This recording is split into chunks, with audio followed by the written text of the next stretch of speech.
America में Meta के खिलाफ दर्जनों मुकदमे दर्ज हुए हैं और अलग अलग राज्यों में ये मुकदमे दर्ज कराए गए हैं, जिसमें मेटा पर कई गंभीर आरोप लगाए गए। कई राज्यों ने मेटा के खिलाफ ये मुकदमा दर्ज किया है, जिसमें बच्चों में लत डालने वाले फीचर्स का ये मामला सामने आया है। तो यहाँ पर इंस्टाग्राम, फेसबुक पे जो बच्चे हैं उसमें किस तरीके से ऐसे फीचर्स हैं बताया जा रहा है जिससे कि उन्हें लत लग जाती है। बच्चों को खतरों के बारे में गुमराह करने का आरोप भी लगाया गया है। छोटे बच्चों और किशोरों पर गलत असर डालने का भी इसमें आरोप लगा है।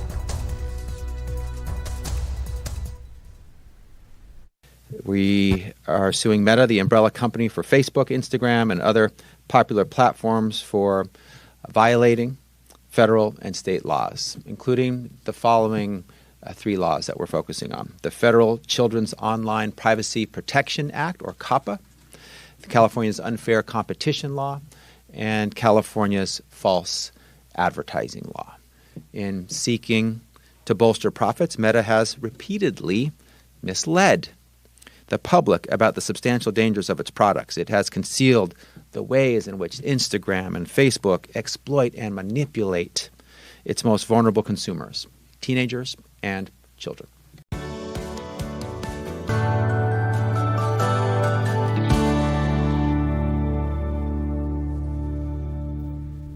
इन दिनों एक आम समस्या देखने में आ रही है कि जो पहाड़ी राज्य हैं वहां पर जो शहर हैं वो ट्रैफिक की समस्या से जूझ रहे हैं। देहरादून भी उनमें से एक है। यहां पर बढ़ते हुए ट्रैफिक के दबाव को कम करने के लिए दून पुलिस ऑड इवन व्यवस्था लागू करना चाहती है और इसके लिए पुलिस ने सोशल मीडिया पर जनता के सुझाव भी मांगे हैं। हालांकि लोगों ने इस व्यवस्था में दिलचस्पी नहीं दिखाई है।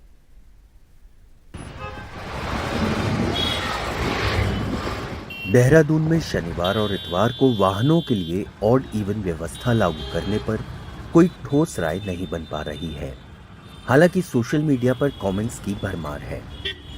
शनिवार और रविवार अगर हम सिर्फ एक बार उसको ऑड इवन के रूप में उसको इम्प्लीमेंट करने की कोशिश करें तो उसमें सभी आपके सुझाव और आप लोग के जो समस्या को सुझाव मिले तो इसका एक सर्वे भी हम स्टार्ट करेंगे और उस सर्वे में लोगों की ओपिनियन भी लेंगे।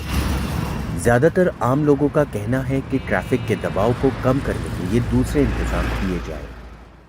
देहरादून में ऑड इवन स्टार्ट हो जाता है तो जैसे मेरी गाड़ी उस नंबर की नहीं है तो मेरे लिए तो प्रॉब्लम है। जो बाहर के टूरिस्ट आ रहे हैं उनके लिए बहुत प्रॉब्लम है। अगर पॉल्यूशन या ट्रैफिक कम करना ही है तो 15 साल से ज़्यादा की जो गाड़ियाँ हो चुकी हैं या जो क्या कहते हैं कुछ भी मतलब ऑड इवन नहीं होना चाहिए। बिल्कुल नहीं होना चाहिए because once bitten twice shy. ये दिल्ली में ट्राई करके फेल हो चुके हैं। In case we are concern about the pollution, हमें पोल्यूशन को कम करना है तो ऑड इवन में तो गाड़ियाँ बढ़ेंगी। कईयों के पास 2 गाड़ियाँ नहीं होगी ऑड इवन नंबर की तो मे बी उनको या तो पब्लिक ट्रांसपोर्ट पे डिपेंड करना पड़ेगा। पब्लिक ट्रांसपोर्ट इतना हमारा साउंड हो, इतना स्मूथ हो और स्ट्रॉन्ग हो कि हम अपनी गाड़ियाँ घर में रखें पब्लिक ट्रांसपोर्ट पे करें तो मेरे हिसाब से तो ये बिल्कुल सक्सेसफुल नहीं है। दरअसल देहरादून को उत्तराखंड की राजधानी बनाते समय बिना किसी प्लानिंग के काम किया गया। स्मार्ट सिटी के तहत भी शहर में बिना किसी प्लानिंग के काम किया गया। तो आज हालात ये हैं कि शहर ट्रैफिक की समस्या से जूझ रहा है क्योंकि सड़कें तो जस की तस है। इसकी कैरिंग कैपेसिटी जितनी है उसके अनुरूप जो सुविधाएं, सुख साधन जो होने चाहिए थे आम जनता के लिए वो हो नहीं पाए। व्हीकल्स का दबाव इतना है इस जिले के ऊपर कि पूछो मत, और पॉपुलेशन बढ़ती जा रही है। ना तो उस तरीके से यहाँ जो अंडरपास बनने थे, ना उस तरीके से जो यहाँ पर फ्लाईओवर बनने थे। पब्लिक ट्रांसपोर्ट को जिस तरीके से मजबूत किया जाना था वो काम जिस तरीके से होने थे उस तरीके से वो काम हो नहीं पाए। ट्रैफिक की समस्या न सिर्फ देहरादून में बल्कि हरिद्वार, नैनीताल, ऋषिकेश और मसूरी में है।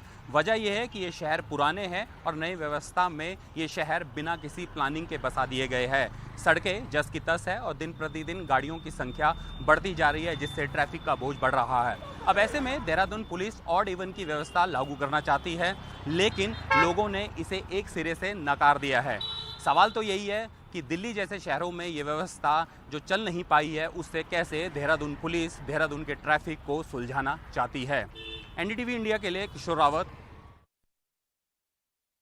सस्टेनेबल ट्रांसपोर्टेशन की बात हर तरफ होती है और यही वजह है कि अब ई बाइक यानी बैटरी से चलने वाली साइकिल ने लोगों का ध्यान अपनी ओर खींचना शुरू कर दिया है। और इसी कड़ी में अब आइए आपको दिखाते हैं जो सुर्खियां बटोर रही है इन दिनों वो है फोल्डेबल बाइक, आइए देखते हैं। इस वक्त हम आईआईटी बॉम्बे के कैंपस में मौजूद हैं और आईआईटी बॉम्बे के पूर्व छात्रों ने, आइए आपको दिखाते हैं क्या अनोखी चीज़ बनाई है। ये दुनिया का ऐसा पहला फुल साइज व्हील वाली डायमंड फ्रेम फोल्डेबल ई साइकिल है। आप सोच रहे होंगे मार्केट में तो फोल्डेबल साइकिल होती है, ये उन फोल्डेबल ई साइकिल से 35% बेहतर बताई गई है। और ये दावा खुद दिग्गज कारोबारी आनंद महिंद्रा ने जब सोशल मीडिया पर किया तो उसके बाद सबकी नज़रें इस पर आई है। इसी साल ये लॉन्च हुई और सुर्खियों में लगातार बनी हुई है। केंद्रीय मंत्री भी सोशल मीडिया पर इसके बारे में बातें कर रहे हैं। मेड इन इंडिया है और गर्व महसूस करा रहा है ये इनोवेशन। और हमारे साथ इसे बनाने वाली टीम मौजूद है। राज नायर जी को फाउंडर हॉर्नबैक के, जिसने इसे बनाया, और को फाउंडर निशित पारिक हमारे साथ हैं। कंग्रेचुलेशन सर, सब जगह इसकी बात हो रही है। राज नायर जी, किस तरह से ये आइडिया आया? सबसे पहले तो अपना परिचय देते हुए आप बताएं और कैसे बना ये? पहले हाँ निशित और ठीक है, निशित आप हाँ। राजकुमार तो के बारे कैसे में। राज से कैसे मिले और हाँ। किस तरह से ये टीम बनी, किस तरह से ये पूरा आइडिया बताएं। तो राजकुमार जी जो हैं, जो अभी नहीं है यहाँ पे, हाँ। वो हैदराबाद में है। जी। उनका ये आइडिया था जब वो कॉलेज में, मैं और राजकुमार बैचमेट्स थे। co-founder राजकुमार एक और जी, हाँ। हाँ, एक और को फाउंडर। हाँ। हम दोनों बैचमेट्स थे जी। और हम लोग ने 2017 में आईआईटी बॉम्बे पास आउट किया। और हाँ। यहाँ पे जैसे कि आप ये देखते हैं कि ये काफ़ी ग्रीन कैंपस है। Correct। और ग्रीन कैंपस में स्टूडेंट्स सब साइकिल का उपयोग करते हैं। हाँ। और साइकिल यहाँ पे बहुत, सब स्टूडेंट्स के पास साइकिल होती है, तो वैसे भी हमारे पास भी थी। जी। और जब हमें साइकिल लेके कहीं बाहर जाना होता तो अगर हम बहुत जल्दी भी निकलते, सुबह 4 बजे निकलते थे, बहुत जल्दी निकलते, लेकिन वापस आने के टाइम पे हमेशा गर्मी बढ़ जाती थी। और डर होता था कि मुंबई के सिटी में जैसे ट्रैफिक हो जाता है तो डर लगता था कि अरे कुछ चोट ना लग जाए, कुछ एक्सीडेंट ना हो जाए। और मुंबई जो इतनी बेहतरीन सिटी है, जहाँ पे इतना बेहतरीन पब्लिक ट्रांसपोर्ट है, वो होने के बावजूद भी हम वो पब्लिक ट्रांसपोर्ट में हमारी साइकिल एक जैसे कि एक लिमिटेशन बन जाती थी। तो हमें लगा कि एक ऐसी साइकिल होनी चाहिए जो ये लिमिटेशंस को दूर करती हो। हाँ। तो इसके लिए हमने ये जो साइकिल है वो बनाई है। जी राज जी, कब ये आइडिया आपके पास आया? इसके पीछे आपका सोच आपकी कहाँ तक गई और कैसे इसको इम्प्लीमेंट? ये आइडिया मेरे पास नहीं आया। हाँ। ये दो बच्चे। यंगस्टर्स ये मेरे पास आए, जी। बोले मैं 3 साल तक उनको मेंटर कर रहा था। हाँ। आगे कैसा बढ़ना है। जी। फिर एक दिन हमने सब बैठ के तय किया कि हम लाइसेंस करेंगे नए डिज़ाइन को, हम खुद बनाएंगे खुद फैक्ट्री। बनाएंगे। तो तब से हमारा ज़्यादा इन्वॉल्वमेंट हो गया। तो मैं लाता हूँ बिजनेस नॉलेज, कैसे बिजनेस सेटअप करना है, कैसे सेल्स ग्रो करना है, ये सब कैसे फाइनेंसिंग करना जी। है। और ये है टेक्नोलॉजी का विजट्स 2। Okay, time to go. 1 2 3 4 5 6 7 8. At a count of 8, he's folded it. Wow, lovely.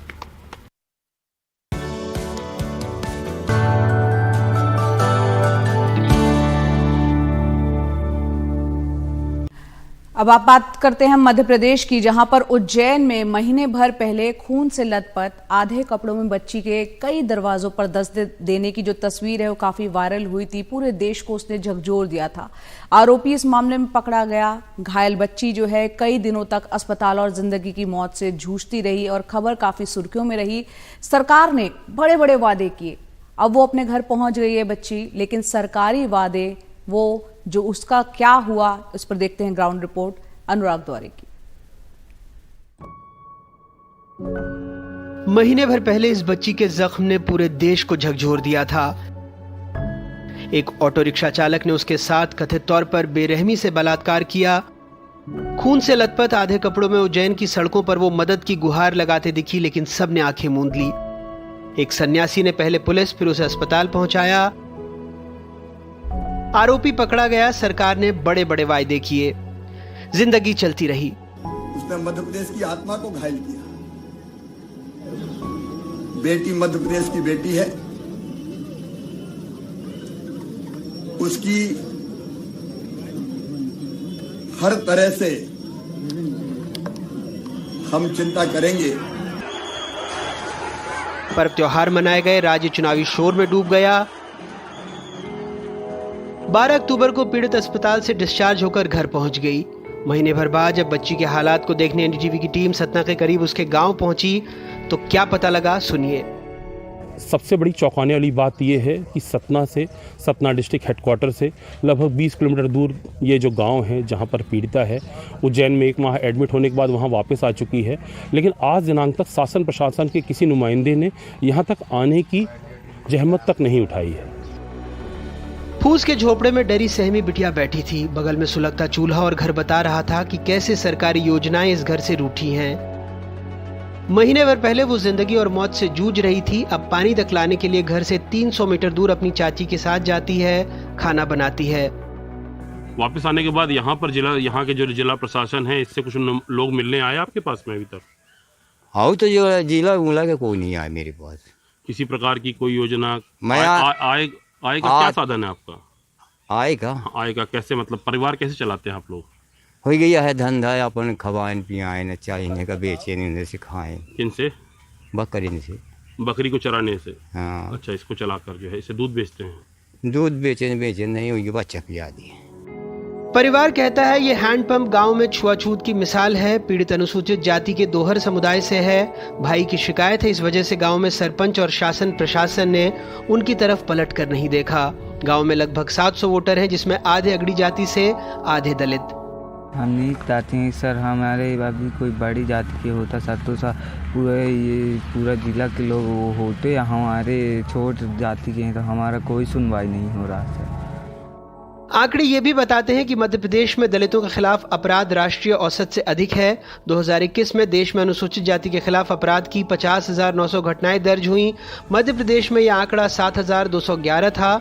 देश में 2021 में अनुसूचित जाति के खिलाफ अपराध दर 25.3% थी, जबकि मध्य प्रदेश में 63.6%। अभी तक तो सर यहाँ सरकार कोई योजना नहीं दी रही है। हालत वही उज्जैन वाली दवा गोली उसकी चल रही है। अभी स्थिति उसकी ठीक है, बोलने चालने लगी है। अभी तो कोई नहीं आए सर। एक गहरवार साहब आए थे जी, जानकारी उनको मिली है तो आए हैं उसके घर, मिले हैं उसके बाप से। उज्जैन में उसकी लड़की थी, बस इतनी जानकारी है सर मेरे को। और बाकी शासन प्रशासन कोई लाभ उसको अभी तक नहीं मिला। जानकारी तो है लेकिन अभी तक उसको कोई अभी लाभ नहीं मिला है। लेकिन अभी सुरेंद्र सिंह गहवाल जी आए थे तो उसके लड़के को 1500 रुपये दे के गए थे, थोड़ा बहुत ये सब्जी भाजी के लिए, और मेरे को कोई जानकारी नहीं। शासन प्रशासन से कोई भी नहीं आया? ना कोई नहीं आया। पड़ोसी बताते हैं घर लौटने के बाद जो सबसे बड़ी मदद मिली वो बीजेपी उम्मीदवार से 1500 रुपये सब्जी भाजी खरीदने के लिए। सरकार से सवाल पूछा लेकिन जवाब मिला नमस्कार। ये हमारी जिंदगी का मिशन है, बेटी और बहन का आदर और सम्मान करना और उनका सशक्तिकरण। कितनी सीट है?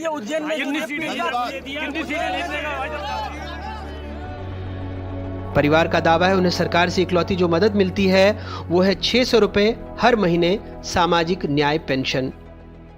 लाडली लक्ष्मी, लाडली बहना, नारी सम्मान, महिला आरक्षण आधी आबादी को पूरा हक देने की हर दल वकालत कर रहा है, लेकिन हकीकत उज्जैन से सतना आते ही साफ हो जाती है। जो नाबालिग सिर्फ 12 दिनों पहले जिंदगी और मौत से जूझ रही थी, आज वो पूरा घर परिवार संभाल रही है। बूंद बूंद पानी भी खुद भर कर ला रही है, जो कुछ दिनों पहले तक अस्पताल के बिस्तर पर पड़ी थी। सतना से अपने सहयोगी ज्ञान शुक्ला, निवाड़ी से मयंक दुबे और भोपाल से कैमरा पर्सन रिजवान खान के साथ अनुराग द्वारी, एनडीटीवी इंडिया।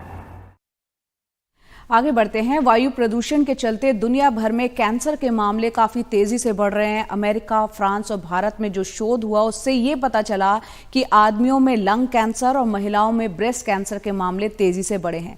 खासतौर से वायु प्रदूषण में जो PM 2.5 है उसके ज्यादा होने से महिलाओं में स्तन कैंसर फिलहाल ज्यादा देखने में मिला है। वायु प्रदूषण की वजह से हर नवे शख्स में कैंसर पनपने के आसार हैं। लेकिन हाल में अमेरिका और फ्रांस में प्रदूषण पर हुए शोध के दौरान ब्रेस्ट कैंसर को लेकर कुछ चौंकाने वाले तथ्य सामने आए हैं। वायु प्रदूषण में 2.5 PM जहां ज्यादा है, वहां काम करने वाली महिलाओं में ब्रेस्ट कैंसर के मामले 8% ज्यादा पाए गए हैं। जबकि फ्रांस में हुए शोध से पता चलता है कि जहां PM 2.5 ज्यादा है, वहां 28% ब्रेस्ट कैंसर होने के आसार हैं। आईसीएमआर के आंकड़ों के हिसाब से वर्ष 2025 तक हर 29वीं में से एक महिला को ब्रेस्ट कैंसर होगा। यूएस की स्टडीज के हिसाब से एयर पोल्यूशन एक बहुत बड़ा कॉज है ब्रेस्ट कैंसर होने का। एयर पोल्यूटेंट्स को जो international agency on cancer research है उसने लेवल 1 ऑफ कार्सिनोजन बताया है। Nitrogen dioxide, nitrogen oxide, polycyclic aromatics, hydrocarbons, ये सब प्रेजेंट होते हैं एयर पोल्यूटेंट्स के रूप में। लेकिन भारत में वायु प्रदूषण के लगातार बढ़ने से कैंसर के मामलों में चिंताजनक बढ़ोतरी हो रही है। भारत के नेशनल कैंसर रजिस्ट्री प्रोग्राम के आंकड़ों को देखें तो पता चलता है कि पिछले साल 14 लाख से ज्यादा मामले कैंसर के पाए गए हैं, जिसमें फेफड़े और स्तन कैंसर के सबसे ज्यादा मामले थे। सवाल ये उठता है कि आखिर वायु प्रदूषण से कैसे ब्रेस्ट कैंसर के मामले बढ़ रहे हैं। राजीव गांधी कैंसर इंस्टीट्यूट की कैंसर विशेषज्ञ प्रज्ञा शुक्ला कहती हैं, ये जो है एंडोक्राइन डिसरप्शंस कॉज करते हैं ब्रेस्ट में, और ये ब्रेस्ट टिश्यू में और लिक्विड्स में पाए जाते हैं, जिसकी वजह से ये प्रूव होता है कि ये ब्रेस्ट कैंसर में इनका योगदान है। ये जो एयर पोल्यूटेंट्स हैं केवल बाहरी हवा के ही नहीं जो हमको हार्म करते हैं, जो हम इंडोर अपने रूम में नॉर्मल तरीके से जो हवा ब्रीद इन करते हैं उसमें भी ये प्रेजेंट होते हैं, जिसकी वजह से हमारी कैंसर होने की प्रबलता बढ़ जाती है। दरअसल वायु प्रदूषण में PM10 और PM2.5 वायु गुणवत्ता को मापने का तरीका होता है, और PM2.5 की मात्रा 60 और PM10 की मात्रा 100 होने को सुरक्षित माना जाता है। लेकिन PM2.5 बहुत छोटे आकार का होने के कारण इसे ज्यादा खतरनाक माना जाता है, क्योंकि ये फेफड़े और खून में घुल जाता है। नई दिल्ली से रवि रंजन शुक्ला, NDTV इंडिया।